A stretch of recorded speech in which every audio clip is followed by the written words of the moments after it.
ফিলিস্তিনের গাজায় যখন ইসরায়েলি বাহিনীর নির্বিচার গণহত্যা চলছে, একের পর এক ধ্বংসস্তূপে পরিণত হচ্ছে বাড়িঘর, ক্ষুধার্ত মানুষের আর্তনাদে ভারী হয়ে উঠছে আকাশ, ঠিক তখনই বিশ্ব রাজনৈতিক মঞ্চে তৈরি হলো নতুন মোড়। ইসরায়েলি প্রধানমন্ত্রীকে আতিথ্য দিল মধ্যপ্রাচ্যের মুসলিম দেশ আরব আমিরাত।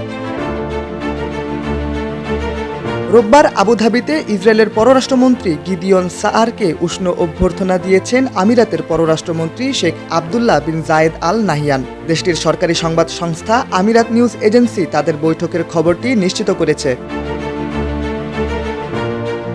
আমিরাত নিউজ এজেন্সির এক প্রতিবেদনে বলা হয়েছে, ইসরায়েল ও আমিরাতের দ্বিপাক্ষিক সম্পর্ক, দুদেশের আঞ্চলিক উন্নয়ন এবং বিশেষ করে গাজার মানবিক সংকট নিয়ে আলোচনা হয়েছে। বৈঠকে আমিরাতের পররাষ্ট্রমন্ত্রী শেখ আবদুল্লাহ গাজায় যুদ্ধবিরতি ও জিম্মিদের মুক্তির লক্ষ্যে কাজ করার উপর জোর দিয়েছেন।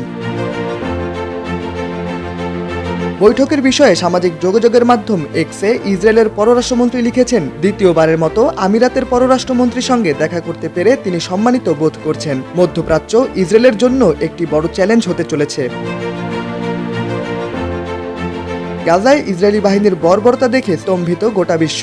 নারী, শিশুসহ হাজার হাজার ফিলিস্তিনি নিহত হয়েছেন, ঘরছাড়া হয়েছেন লক্ষ লক্ষ মানুষ। এই গণহত্যা বন্ধের দাবিতে বিশ্বের বিভিন্ন প্রান্তে যখন প্রতিবাদে ফেটে পড়ছে সাধারণ মানুষ, তখন আরব আমিরাতের এই পদক্ষেপ অনেককেই ক্ষুব্ধ করেছে।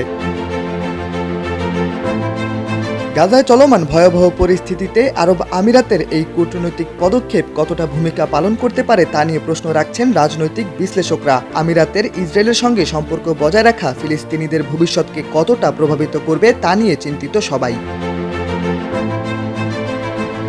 অসহায় গাজাবাসীর জন্য যখন বিশ্বজুড়ে সহানুভূতি ও সাহায্যের হাত বাড়িয়ে দেওয়ার চেষ্টা চলছে, তখন একটি আরব মুসলিম দেশের পক্ষ থেকে ইসরায়েলি মন্ত্রীকে আতিথ্য দেওয়া স্বাভাবিকভাবেই প্রশ্নের জন্ম দিয়েছে। অনেকেই মনে করছেন এই পদক্ষেপ ফিলিস্তিনিদের প্রতি আরব বিশ্বের সামগ্রিক সমর্থনকে দুর্বল করে দিতে পারে।